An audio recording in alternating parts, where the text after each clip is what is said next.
Yo, what's good guys? Big Z here, and today I'm going to show you guys how to make this.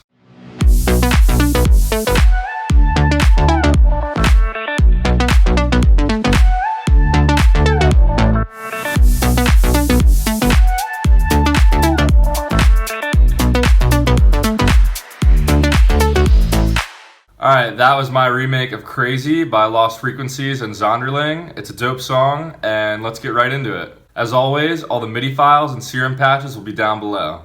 Let's start with this lead here. So this lead is in serum, and it's just two saw waves, and one is right in the middle of the mix because it has one voice of unison, and the other has 6 voices of unison, so it makes the sound a lot wider. So the detune is about here, and the blend is just at the default setting. Then I have this envelope right here, envelope 1, modulating this low 18 filter. I also have the envelope modulating the FM from A and oscillator B. So to do that, you go down in this drop down menu, select FM from A, drag this envelope up here, and then set the settings so the blue line goes to about 29 or 30, around there somewhere. It just gives the sound some more harmonics.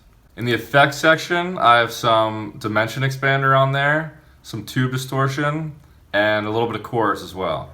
Other than that, Zonderling uses this sound all the time, and it's really a simple sound. It's just saw waves, so you can easily recreate it yourself, but it's definitely a cool sound.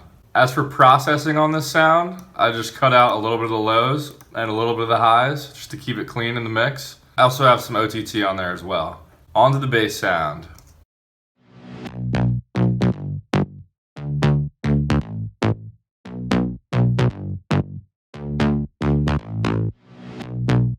So this sound is also just 2 saw waves because it's very similar to the lead I showed you. The different MIDI sequences kind of interplay with each other with the bass and the lead. So it's 2 octaves down for both the oscillators this time. And like the other sound, oscillator A is just 1 voice of unison. Oscillator B is 4 voices of unison this time. And it also has the FM from A effect. And the envelope is modulating that as well as the low 18 filter. So it's almost the same exact sound as the lead I showed you, except a couple less voices of unison in oscillator B. They're down 2 octaves, and the envelope's shaped a little bit differently. In the effects tab, I just have some tube distortion and a little bit of chorus. For processing on this sound, I just have some EQ here, and also again some OTT. Underneath that is a sub. It's just a basic saw sub, so there's nothing fancy going on there. Same envelope shape as the bass. There's a couple little instrumental fills in the original song. One of them is the guy's vocals pitched up and messed with, and I didn't have the acapella, so I couldn't do that, but I remade it just in serum. It sounds like this. And there's that guitar fill in there too. And that's just a contact guitar, the jazz guitar setting. And it's just a filter opening up. So I automated a filter that's opening up from about 700 hertz to 4000 hertz every time the fill is happening.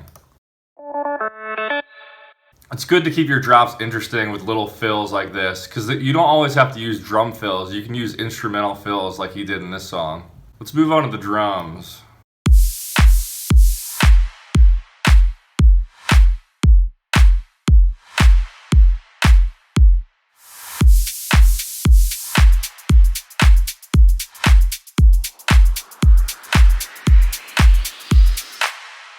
So another way to keep things interesting and keep some variation in your track is to automate the reverb on your claps. And that's what they did in this song. So if you notice, the first clap sounds way more dry than the second clap where it goes past this automation here, it's way more wet on the reverb. I did this by just automating the level of my reverb send. Pay attention how the first clap is dry and the second one's wet.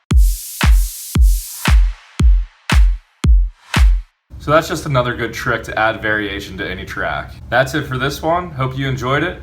Follow me on Instagram below to stay up to date with what I'm doing. I'll catch you guys in the next video. Peace.